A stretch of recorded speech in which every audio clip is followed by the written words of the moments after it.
Cette étudiante nigériane vivait en Ukraine depuis 6 ans. Il ne lui restait plus que 4 mois pour devenir médecin quand la guerre en Ukraine éclate. Arrivée à 30 minutes de route de la frontière polonaise, elle parvient à obtenir une place dans un bus, mais il partira sans elle.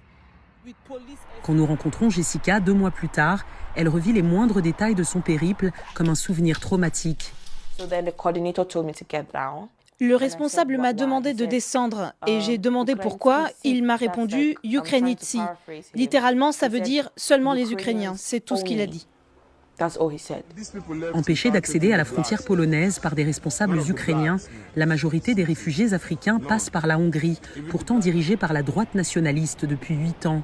Arrivée à Budapest, Jessica a été logée et nourrie grâce à l'association américaine Global Empowerment Mission, spécialisée dans les urgences humanitaires. Devenue bénévole, elle aide à son tour d'autres réfugiés. Cette personne-ci est nouvelle ? Ok, on t'enverra le document à remplir, c'est mieux. Ici, les réfugiés s'inscrivent pour bénéficier de coupons logement issus de dons collectés par l'entreprise Airbnb. Environ 20 000 Africains étudiaient en Ukraine, séduits par des cursus en anglais à des prix très avantageux, avec à la clé un diplôme reconnu au niveau international. Mais la guerre les a réduits à leur couleur de peau. Tu passes 3 jours sans boire, tu marches plus de 10 heures, et certains, même jusqu'à 15 heures. Certains étaient épuisés et faibles. Les responsables de la sécurité censés s'occuper de toi ne s'intéressent qu'aux Ukrainiens et aux Blancs.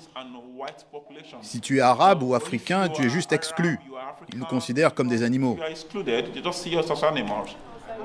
Contrairement aux Ukrainiens, on leur refuse le statut de réfugiés au motif que c'est du ressort de leur pays. Sauf que certains ont établi leur vie de famille en Ukraine depuis de nombreuses années. Pour les étudiants, difficile d'entrevoir un retour sans diplôme et sans le sou. En attendant un hypothétique pays d'accueil, ils tentent de survivre entre un passé détruit et un futur incertain. Vivre ici, c'est manger au jour le jour. Je ne suis pas sûr de manger ce soir. Ici, tu subis le racisme en permanence. Tu subis le racisme pour acheter à manger. Dans les transports publics, tu subis le racisme même quand tu veux dépenser ton argent. Devant une telle détresse, l'association Beyond Borders Budapest livre chaque jour des repas à 58 réfugiés africains. Grâce aux démarches des bénévoles, ils sont aussi logés. Une vingtaine vit dans cette maison de retraite.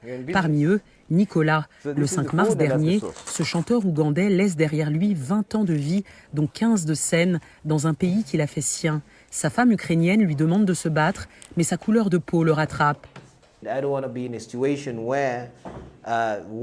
Je ne veux pas être dans une situation où un Ukrainien cinglé, on va dire cinglé, qui ne m'aime pas parce que je suis noir, me tire dessus en premier et met ça sur le dos des Russes.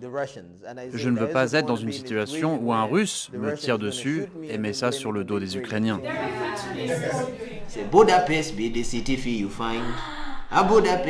Le chant et le rire pour ne rien laisser transparaître. Derrière la pudeur de Nicolas, des milliers de vies brisées qui devront se reconstruire ailleurs. Car ici, tous se sont déjà fait à l'idée que l'Ukraine est désormais derrière eux.